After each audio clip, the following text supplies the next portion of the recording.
Bien, buenas noches. Este es mi final presentation, es mi presentación final en el curso de programación orientada a objeto, Object Oriented Programming. Lo voy a hacer en español. Mi nombre es Alonso Bernaldo Cruz. El primer punto que se nos pidió en la rúbrica es acerca de un versus o encontrar diferencias entre las variables de clases estáticas y las variables de clases no estáticas. Pero primero hay que saber o he aprendido qué es una clase y qué es un objeto, ¿no? O sea, la clase en sí, como aquí lo estoy mostrando en el código, o al crear una clase, significa que estoy creando la idea, estoy creando, digamos, la forma que yo voy a posteriormente dar a mis objetos, ¿no? Es como una base que yo tengo. Y por eso que puedo ver aquí en el código que solamente tengo el public class, inventory item, ¿no? A continuación puedo ver que ya aparece ahí en el código el public static inventory item. ¿Qué significa? Que estoy creando objetos personalizados basándome en la clase ya creada, ¿no? Entonces se puede decir que esto, como su nombre lo dice, en español es estático, es algo inamovible, es lo que ya se está declarando ahí y eso no, pertenece, por ejemplo, en el caso de hammer, es un hammer y eso es estático, ¿no? Es invariable, se podría decir así. Y así puedo tener las otras herramientas como axe, shovel y sickle, ¿no? Que, bueno, que son objetos ya, digamos, personalizados. Eh, Luego se nos ha pedido también hablar un poco sobre el array list y el enum, ¿no? Entonces, para eso entendemos de que un array list tiene un tamaño dinámico, significa que en el proceso, en la ejecución, uno puede ir cambiando el tamaño, ¿no? De las medidas, la longitud de este array list. Mientras que un array es específico, es definido en la creación. Entonces eso ya es invariable, eso, definir la medida y la característica de un array es invariable, ¿no? Dentro de la ejecución. A diferencia del array list. El array list no puede contener datos primitivos. O sea, como en el array es una diferencia clave, ¿no? El array list no puede contener datos primitivos, solo objetos. Pero si yo quiero incluir datos primitivos, yo podría convertir los primeros objetos, ¿no? El array list permite comprobar que los datos que se añaden a la colección son del tipo correcto en tiempo de compilación. El array puede ser de varias dimensiones, de varias dimensiones, pero el array list es unidimensional, es como lo conocemos también como un vector, ¿no? En español es un vector, una línea, ¿no? Pero también podemos tener vector de vectores, o sea que un array list de array list, o sea que dentro de un array list puede haber contenida otros array list, ¿no? En cambio, también tenemos que un enum es un tipo de dato definido por el usuario, ¿no? Es como un modelo que uno mismo define como usuario y que toma valores definidos en una lista. No son referenciados por un índice, o sea, como en el caso de los arrays donde uno puede darle un índice o un subíndice, o sea, enumerados, sino más bien le asignamos un nombre por elemento, o sea, cada elemento nosotros vamos a dar un nombre al momento en que lo vamos a crear. Bien, tenemos también que se nos ha pedido también la diferencia entre el for y el for each. Acá yo puedo ver más o menos un modelito, un ejemplito de array del for y el for each. Bueno, podemos ver bien claro aquí que en el for nosotros necesitamos un contador. Ahí estoy utilizando una variable y estoy dando inicio con un cero, ¿no? O sea, necesito un contador. Luego le doy los límites, ¿no? O sea, hasta que sea menor que el arreglo, que el ardata que pongo ahí. Y luego, claro, de hecho que con la medida y luego tengo y va a ir ascendiendo, ¿no? Por eso le pongo el más y luego mando a la impresión cada uno de los elementos.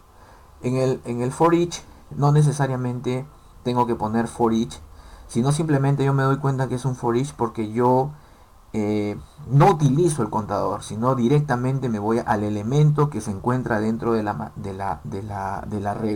array. O sea, como me doy cuenta en el segundo for que tengo en el ejemplo, ahí en este ejemplo, en el segundo for ya no hay un contador como en el primero, que utilizaba una variable i y luego le daba un valor cero y luego empezaba a contar, sino que directamente utilizo el nombre del elemento, ¿no? Entonces esa es una diferencia de poder utilizar el for y el for each.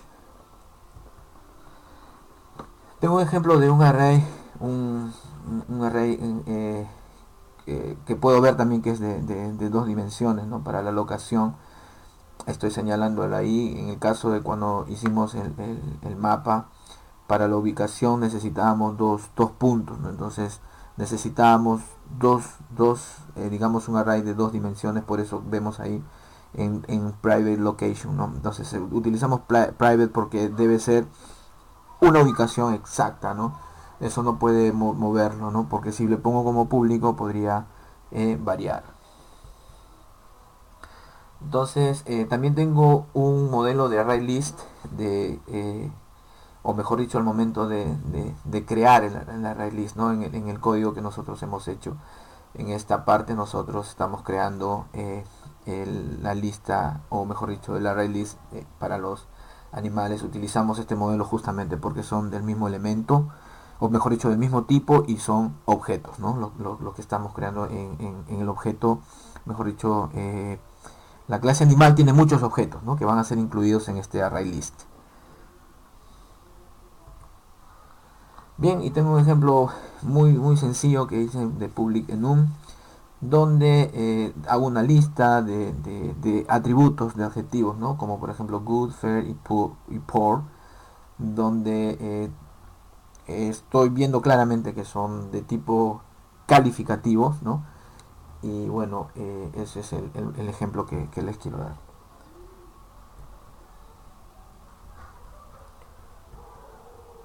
Bueno, acá en throw, propagate, en custom run, time errors, es cuando nos hablan de cuando llegamos al punto de los problemas, ¿no? De las exceptions, ¿no? En inglés. Bueno, definitivamente siempre tenemos problemas, ¿no? Siempre pues, se producen errores en momentos de compilación o de ejecución del programa, pero debemos gestionarlos y tratarlos correctamente, ¿no? Por eso en Java disponemos de un mecanismo consistente en el uso de bloques, o sea, pequeños bloques en nuestro programa, tipo try, catch y finally, ¿no? Entonces, en español, try es intentar, catch es capturar y finally es dar finalización al código o al bloque que estoy haciendo, ¿no? La técnica básica consiste en colocar las instrucciones que podrían provocar problemas dentro de un bloque try, o sea, para evitar que nos genere un error generalizado, o sea, trabajamos en bloques try, ¿no? Y colocamos a continuación uno más bloques catch, de tal forma que si se provoca un error de un determinado tipo, lo que haremos será saltar al bloque catch capaz de gestionar ese tipo de error específico. O sea, ni bien encuentra un error, salta a catch y bueno, y se puede gestionar ese error, corregir ese error, ¿no? El bloque catch contendrá el código necesario para gestionar ese tipo específico de error, suponiendo que no se hubiesen provocado errores en el bloque try y nunca se ejecutarían los bloques catch.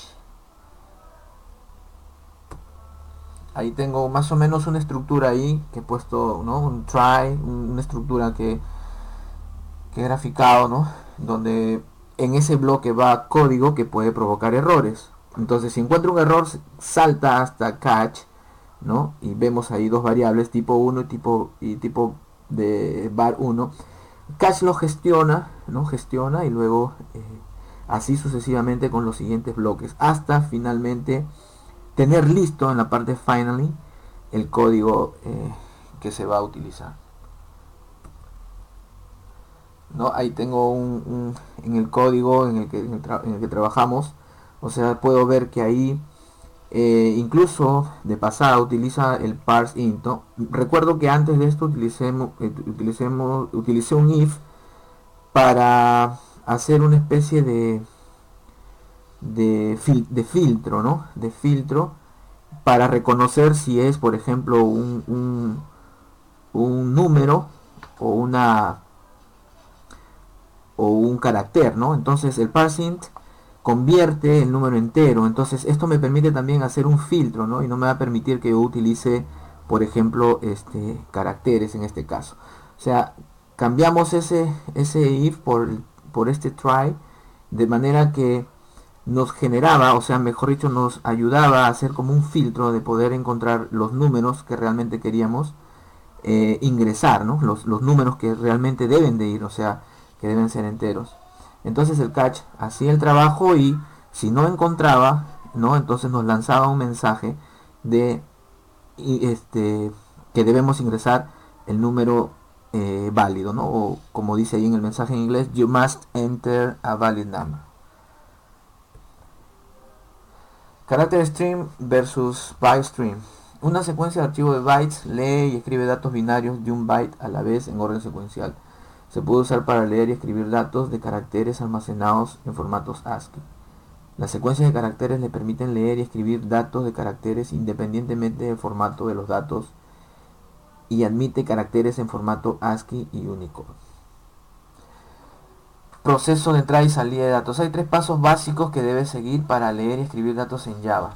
Crear un nuevo objeto de flujo de archivos para abrir una conexión al físico dispositivo que se lee o escribe. Leer o escribir datos desde y hacia el archivo y cerrar siempre la secuencia de archivos cuando ya no sea necesario.